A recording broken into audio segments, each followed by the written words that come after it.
अस्सलाम वालेकुम गाइस, मेरा नाम है अली और मैं अपने channel daily horror stories by Ali से अल्हम्दुलिल्लाह आपके साथ मौजूद हूँ। मैं उम्मीद करता हूँ आप लोग दुनिया में जहाँ भी मौजूद हैं खैरियत से हैं, खुश हैं और कामयाब हैं। दुआ करें कि अल्लाह ताला मुझे यानी सैयद उमैर अली को, मेरी फैमिली को, हम सबको कामयाबी दे, सेहत दे और हम सब के लिए आसानियाँ फरमाए। अगर आप में से किसी ने भी अब तक मेरे चैनल को सब्सक्राइब नहीं किया तो मुझे सपोर्ट करने के लिए इस चैनल को सब्सक्राइब कर लें और अगर हो सके तो इस वीडियो को, इस ऑडियो को लाइक ज़रूर कर दें। अच्छा गाइस, आज की ये जो पहली स्टोरी है जो कि बहुत ही हॉरिफिक स्टोरी है, ये स्टोरी हमें हमारे एक दोस्त ने जिनका नाम आलम मुइज़ है, कराची से शेयर की है। और ये उस दौर की बात है जिस दौर में ये एक सिक्योरिटी गार्ड के तौर पे या आप कह सकते हैं कि गेट कीपर के तौर पे 2003 में फेडरल बी एरिया की एक इंडस्ट्री में जॉब किया करते थे। बेसिकली ये जो फैक्ट्री थी ये एक गारमेंट्स फैक्ट्री थी और यहाँ पे शुरू शुरू में दिन के औकात में काम हुआ करता था। लेकिन जैसे जैसे रिक्वायरमेंट्स बढ़ती चली गई वैसे वैसे ये जो भी कंपनी थी इन्होंने पहले इवनिंग और उसके बाद नाइट शिफ्ट का भी आगाज़ कर दिया। अब जब शुरू शुरू के अंदर नाइट शिफ्ट का आगाज़ किया गया तो अक्सर ऐसा होता था कि एक ख़ास हिस्से में नाइट शिफ्ट परफॉर्म किया करती थी, जबकि जो 80% फैक्ट्री है वो मुकम्मल तौर पे खाली हुआ करती थी। तो ये बताते कि उन्हीं दिनों, जिन दिनों ये जो फैक्ट्री है जो कि 80% खाली हुआ करती थी,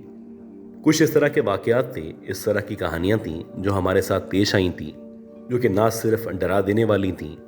बल्कि आज तक हम सब के पास इन तमाम वाक़यात की किसी भी किस्म की कोई भी एक्सप्लेनेशन मौजूद नहीं है। जैसे कि एक दफ़ा ऐसा हुआ कि रात के तकरीबन 2 सवा 2 बजे का टाइम था और नाइट शिफ्ट के जो लड़के लड़कियां हैं वो डिनर कर रहे थे, यानी आप कह सकते हैं कि एक ब्रेक टाइम था। और जितने भी लोग थे सारे के सारे किचन के पास जो एक जगह है जहाँ पे लंच किया जाता था या जहाँ पे डिनर किया जाता था, जिसे आप कैफेटेरिया भी कह सकते हैं, तो सारे के सारे लोग कैफेटेरिया के पास बैठे हुए थे। इसी दौरानिए में कैफेटेरिया की बैक साइड पे यानी जहाँ पे स्टेयर्स मौजूद हैं, ऐसा लगा एकदम से कोई ऊपर से भागता हुआ नीचे की तरफ जा रहा है। और ये जो आवाज़ थी जो कि ऊपर से नीचे भागने की आवाज़ थी, ये वाज़े तौर पे हर किसी को सुनाई दे रही थी। सबका ख्याल था कि होगा कोई स्टाफ या फिर हो सकता है कि मैं हूँ वहाँ पे मौजूद हूँ और मैं ऊपर से नीचे की तरफ भागता चला जा रहा हूँ। लेकिन अजीब बात ये थी कि मैं भी उनके सामने ही मौजूद था और जितना भी स्टाफ नाइट शिफ्ट के ऊपर उस दिन मौजूद था सारे के सारे मेरे सामने थे। यानी जो भी ऊपर से नीचे की तरफ जा रहा था या फिर नीचे से ऊपर की तरफ जा रहा था, कम से कम हम सब लोगों में वो शामिल नहीं था। ज़ाहिर सी बात है, मैं गेट कीपर था, मैं चौकीदार था। अल्लाह ना करे कोई चोर घुस जाता, कोई इस तरह का मसला होता तो सारे के सारे लोग मुझसे पूछते। लिहाजा जब मुझे आवाज़ आना शुरू हुई तो मैंने सब लोगों को कहा कि आप लोग यहाँ पे बैठो। मेरे पास एक गन मौजूद थी, वो गन मैंने अपने पास अपने हाथ में थामी और सीधा स्टेयर्स की तरफ बढ़ता चला गया। आप यकीन करें कि जैसे ही मैं स्टेयर्स की तरफ बढ़ना शुरू करता हूँ वैसे ही मुझे ऐसा लगता है कि अब कोई नीचे से ऊपर की तरफ जाना शुरू हो चुका है। अजीब बात यह थी कि जैसे जैसे वो कदम रख रहा था, यानी जो भी बाहर मौजूद था वो नीचे से ऊपर जा रहा था, तो वैसे वैसे न सिर्फ उसके कदम रखने की आवाज़ आ रही थी बल्कि ऐसा लग रहा था जैसे कोई स्टील की कोई चीज़, कोई लोहा, कोई इस तरह का टुकड़ा उसके हाथ में मौजूद है जिसको वो ज़मीन से रगड़ता हुआ या घसीटता हुआ ऊपर की तरफ बढ़ता चला जा रहा है। जैसे कि आमतौर पे मांगने वाले या कचरा चुनने वाले अपने हाथ में कोई लकड़ी या कोई स्टिक रखा करते हैं और अक्सर चलते चलते वो इसको ज़मीन के साथ रगड़ना शुरू कर देते हैं। बाकायदा ये जो आवाज़ थी वो मेरे साथ साथ जितना भी स्टाफ था सबको सुनाई दे रही थी। अब वैसे भी जब रात में खामोशी होती है तो कोई भी आवाज़ हो वो वाज़े तौर पे सुनाई देती है और उसकी जो आवाज़ है वो बहुत ज़्यादा दूर तक लोग बआसानी सुन सकते हैं। अब बहरहाल मैं जैसे ही स्टेयर्स के पास आया तो मुझे वाज़े तौर पे लग रहा था जैसे जो भी नीचे से ऊपर जा रहा था वो अब बाकायदा सेकंड या थर्ड फ्लोर के ऊपर मौजूद है और जैसे जैसे वो ऊपर बढ़ रहा है वैसे वैसे उस स्टील को रगड़ने की या लोहे को रगड़ने की आवाज़ सुनाई दे रही है। आप यकीन करें कि मैं नीचे से ऊपर तक जितनी भी सीढ़ियाँ थीं सबका मैंने जायज़ा लिया लेकिन अजीब बात ये थी कि इन पूरी सीढ़ियों पे आवाज़ आने के बावजूद कोई भी मौजूद नहीं था। इससे ज़्यादा हैरानकुन बात ये थी कि ये जो सीढ़ियाँ थीं जहाँ पे ये ख़त्म हुआ करती थीं, वहाँ पे बाकायदा एक लोहे की ग्रिल लगी हुई थी और उस ग्रिल पे बाकायदा ताला लगा हुआ था। यानी अगर किसी को वो सीढ़ियाँ इस्तेमाल करनी होती और उन सीढ़ियों के ज़रिए छत के ऊपर जाना होता, तो ना सिर्फ इस ताले को खोलना पड़ता, बल्कि जब वो इस ताले को खोलता या इस ग्रिल के ज़रिए छत के ऊपर दाखिल होता तो दरवाज़ा खुलने की आवाज़ सुनाई देती। मुझे अच्छी तरह याद है कि मैं प्रॉपरली छत तक गया और छत पे जाने के बाद मैंने छत का भी जायज़ा लिया, लेकिन वहाँ पे दूर दूर तक कोई भी मौजूद नहीं था। इसी तरह जैसे तैसे ये रात गुजरी और जब अगली रात शुरू हुई तो आज मगरिब के बाद से ही कुछ अजीब सी बेचैनी महसूस हो रही थी। ऐसा लग रहा था कि कुछ ना कुछ होने वाला है।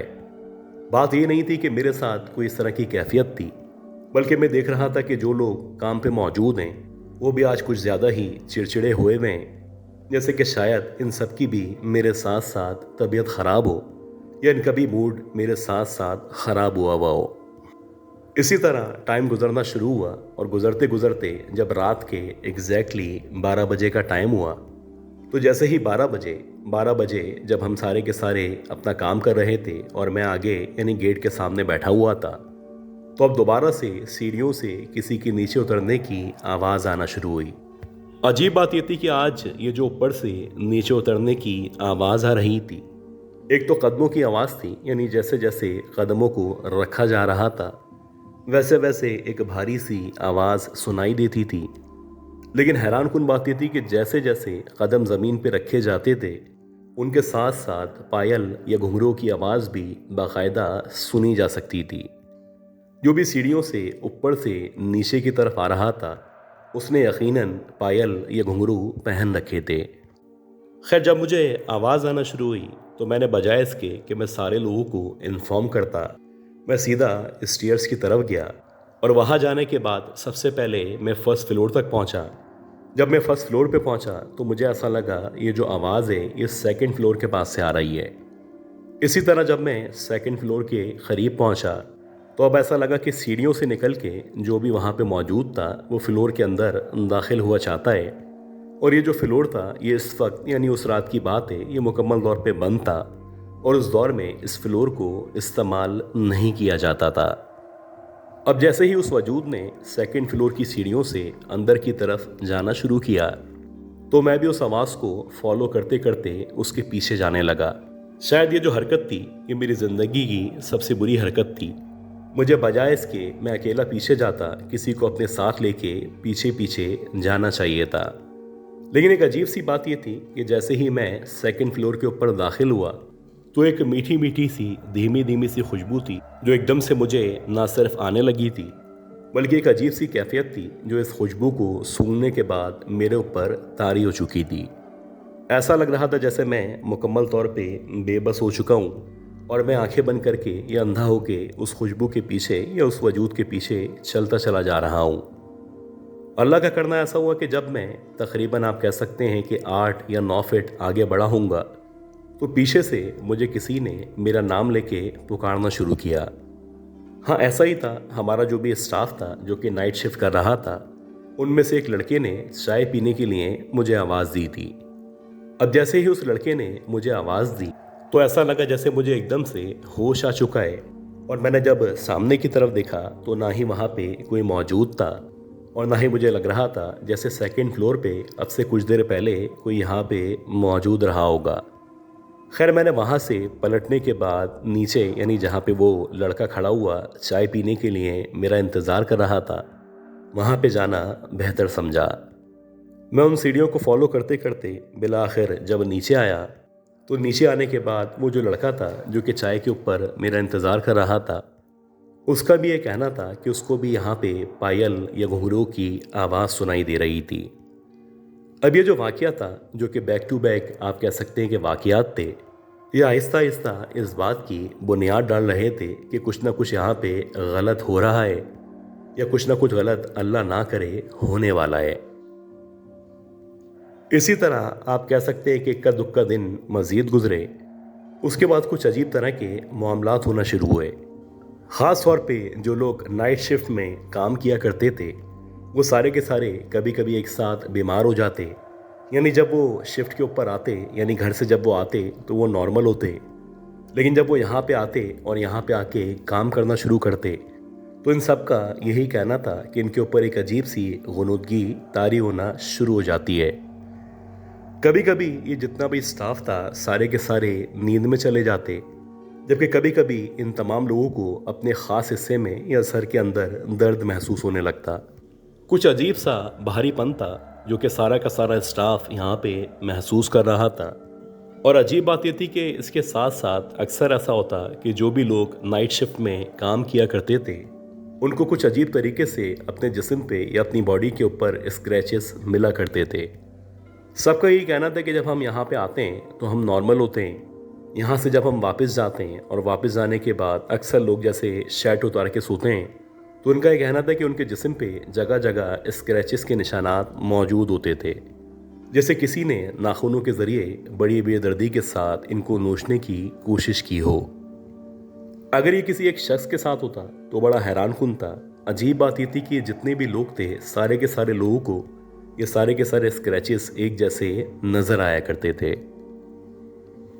अच्छा, जो सबसे खौफनाक वाकया था, जिसे आप सबसे हॉरिफिक वाकया भी कह सकते हैं, वो एक दफ़ा ऐसा हुआ कि हफ्ते की रात थी और इत्तेफाक से लाइट ना होने की वजह से ये जो भी शिफ्ट थी, ख़ास तौर पे रात के औकात में जिन लोगों को डिप्लॉय किया गया था उनको शिफ्ट करने से मना कर दिया गया था। उनको बता दिया गया था कि आज आपको शिफ्ट नहीं करनी है, आज रात में जितने भी लोग हैं उन तमाम लोगों की छुट्टी होगी। जाहिर सी बात है यहाँ पे लाइट मौजूद नहीं थी। जब लाइट मौजूद नहीं थी तो यहाँ पे काम भी नहीं किया जा सकता था। अब क्योंकि जो मेरी नेचर ऑफ जॉब थी वो बहुत ही डिफरेंट थी, मैं एक चौकीदार के तौर पे या आप कह सकते हैं कि मैं एक गेट कीपर के तौर पे यहाँ पे काम किया करता था, तो मेरी ना तो ईद पे ना वैसे ही छुट्टी हुआ करती थी। हाँ, ऐसा था जो छुट्टियाँ थीं उनके अगेंस्ट मुझे भारी मुआवजा दिया जाता था, जिसकी वजह से शायद मैं खुद भी छुट्टी नहीं करना चाहता था। खैर, उस रात जिस रात ये वाक़या पेश आया मुझे अच्छी तरह याद है कि मैं अकेला फैक्ट्री के अंदर मौजूद था और मुझे ज़रूरत हाजत महसूस हुई, जिसकी वजह से मैं फैक्ट्री के अंदर दाखिल हुआ था। वरना आम तौर पे फैक्ट्री के बाहर चेयर रख के मैं पूरी रात गुजारा करता था और मेरी कोशिश होती थी कि रात के औकात में ख़ास तौर पे जब मैं अकेला हूँ तो फैक्ट्री के अंदर आने से परहेज़ करूँ। खैर, मैं जब हाजत की वजह से फैक्ट्री के अंदर दाखिल हुआ और जब मैं वॉशरूम की तरफ गया तो मुझे अच्छी तरह याद है कि मैं वॉशरूम के अंदर बैठा ही था। मुझे ऐसा लगा कि वॉशरूम के बाहर एकदम से कोई गुजरता हुआ गया है। यानी अगर आप एक कमरे के अंदर मौजूद हो या वॉशरूम के अंदर मौजूद हो, इस कमरे के बाहर लाइट जल रही हो, तो अगर कोई लाइट के सामने से गुजरे तो एक शेड के ज़रिए आपको कंफर्मेशन होती है कि कोई यहाँ से गुजरा था। ऐसा ही था कि जब मुझे महसूस हुआ कि कोई वॉशरूम के बाहर मौजूद है या जल्दी से वहाँ से गुजरा है तो मैं एकदम से अलर्ट हो गया। अब मेरा ख्याल यही था कि हो सकता है कोई फैक्ट्री में मौका पाके अंदर दाखिल हो गया हो और यहाँ पे चोरी की नीयत से मौजूद हो। खैर, मैं जल्दी जल्दी वॉशरूम से फ्री हुआ और जैसे ही मैं वॉशरूम से फ्री हुआ तो इससे पहले कि मैं दरवाज़ा खोलता, मेरे दरवाज़ा खोलने से पहले मुझे उस वॉशरूम के बाहर की तरफ से कुछ अजीब तरह की आवाज़ें आना शुरू हुईं। ऐसा लग रहा था जो भी वॉशरूम के बाहर की तरफ या गेट के उस तरफ मौजूद है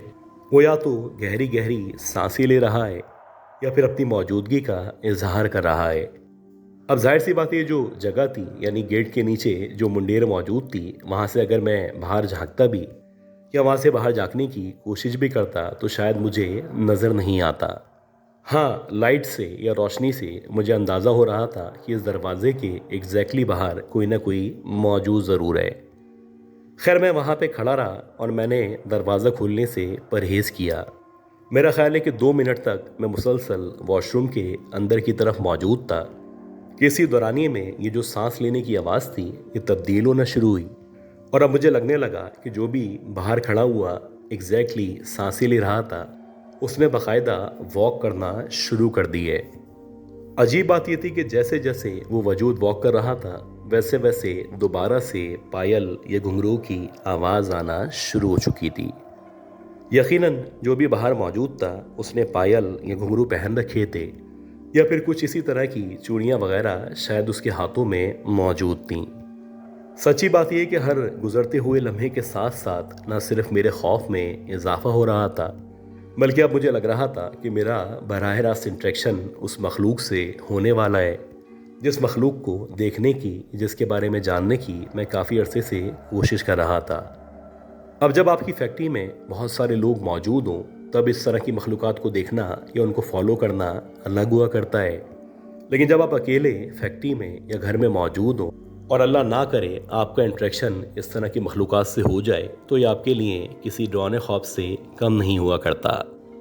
खैर, कुछ देर के बाद जब ये जो भी आवाज़ें थीं आना बंद हुई, तो मैं एग्जैक्टली अपनी फैक्ट्री के वॉशरूम से बाहर की तरफ आया।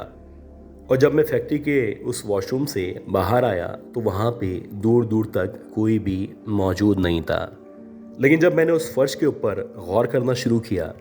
तो ऐसा लगा किसी के लंबे लंबे कदमों के निशानात मौजूद हैं। और हैरान कुन बात ये थी कि जिसके भी कदमों के निशानात वहाँ पे मौजूद थे, वो इस कदर लंबे लंबे कदम थे कि आप कह सकते हैं कि तकरीबन 1 या 1.5 फीट के कदम थे। और बज़ाहिर ऐसा लग रहा था जिसके भी कदम हैं या जिसके भी कदमों के निशानात मौजूद हैं वो यकीनन खून आलूद हैं, क्योंकि जगह जगह इस पूरे फर्श पे खून आलूद पैरों के निशानात मौजूद थे। अब मेरी समझ नहीं आ रहा था कि मैं निशानात को फॉलो करूं, यानी एग्जैक्टली उसके पीछे जाऊं जो यहाँ से अभी गुजर के गया है, या फिर मैं यहाँ से बाहर निकल जाऊं। एक अजीब सा खौफ था जो मुझ पे तारी था, एक अजीब सी मेरी कैफियत थी। मेरा दिल कह रहा था कि यहाँ पे रुकना ठीक नहीं है, यहाँ से बाहर जाना चाहिए। लेकिन जो मेरी जॉब थी, जाहिर सी बात है वो सिक्योरिटी गार्ड की जॉब थी, चौकीदार की जॉब थी। अगर मैं यहाँ से चला जाता और यहाँ पे कोई डिस्ट्रैक्ट करके कोई चोरी कर लेता, कोई मसला हो जाता, तो यकीनन अगले दिन मुझे पुलिस स्टेशन के अंदर मौजूद होना था। यह सोचने के बाद बिलाखिर जब मैंने उन कदमों को फॉलो करना शुरू किया, तो जैसे जैसे मैं इन कदमों के निशानात को फॉलो कर रहा था, ये सीढ़ियों के रास्ते सेकंड फ्लोर की तरफ बढ़ते चले जा रहे थे। मैं अपने तौर पे अपने हाथ में गन लेके, या आप कह सकते हैं कि गन को लोड करके आगे बढ़ रहा था। जैसे ही मैं इन कदमों को फॉलो करते करते सेकंड फ्लोर पे आया, तो मैंने देखा कि जो सेकंड फ्लोर है उसका जो सामने वाला रूम है, यानी जो प्रोडक्शन एरिया है, वहाँ का दरवाज़ा खुला हुआ है। अब यहाँ पे दरवाजे का खुला होने का मकसद था कि कोई ना कोई चोर अंदर मौजूद है, और यकीनन मैंने यहाँ पे आके सही फैसला किया है। लेकिन आप यकीन करें, जैसे जैसे मैं उस दरवाजे की तरफ बढ़ रहा था, वैसे वैसे वो जो भी धीमी धीमी सी खुशबू थी जो कि उस दिन मुझे महसूस हो रही थी, ये खुशबू मुझे ना सिर्फ दोबारा से आना शुरू हो चुकी थी, बल्कि अब मुझे लग रहा था कि मेरा सामना उस मखलूक से अब होने ही वाला है। ऐसा ही था कि जब मैंने प्रोडक्शन हाउस का दरवाज़ा खोला, दरवाज़ा खुलने के बाद जब अंदर की तरफ देखा तो अंदर सारी की सारी लाइट्स बंद थीं।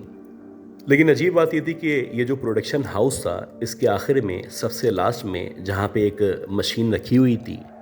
ऐसा लग रहा था उस मशीन के ऊपर कोई बैठा हुआ है, और ना सिर्फ बैठा हुआ है बल्कि बैठी हुई है, और वहाँ पे बैठे बैठे वो किसी मशीन को ऑपरेट कर रही है। जी हाँ, जब मैंने टॉर्च की लाइट उस वजूद के ऊपर मारी तो मैंने देखा कि एक औरत जिसकी आंखें, ऐसा लग रहा था कि उसकी आंखों की जगह आंख के अंगारे या शोले मौजूद हैं, वो कोने में बैठी हुई थी। और बाज़ाहिर देखने से ऐसा लग रहा था जैसे वो इस मशीन को इस्तेमाल कर रही है। कुछ अजीब शैतानी तरीके से वो औरत मेरी तरफ देख के न सिर्फ मुस्करा रही थी, बल्कि ऐसा लग रहा था जैसे वो मेरी बेबसी का या मेरे फंस जाने का मजाक उड़ा रही हो। आहिस्ता आहिस्ता करके मुझे बस इतना याद है कि मेरी आंखों के सामने अंधेरा होना शुरू हुआ है, और उसके बाद शायद एक वक्त ऐसा आया था कि मेरी आंखें मुकम्मल तौर पे बंद हुईं, और मैंने आंखें बंद करने से पहले शायद एक बहुत बड़ी या बहुत ज़ोर से चीख मारी थी। अगले दिन जब मेरी आंख खुली तो मेरे सामने सारी फैक्ट्री की इंतज़ामिया, ख़ास तौर पे मालिकान मौजूद थे, और मैं एक अस्पताल के अंदर मौजूद था। मुझे पता चला कि मुझे 12 घंटे के बाद होश आया है, और मैं उस सेकंड फ्लोर से इन लोगों को बेहोशी की हालत में मिला हूँ।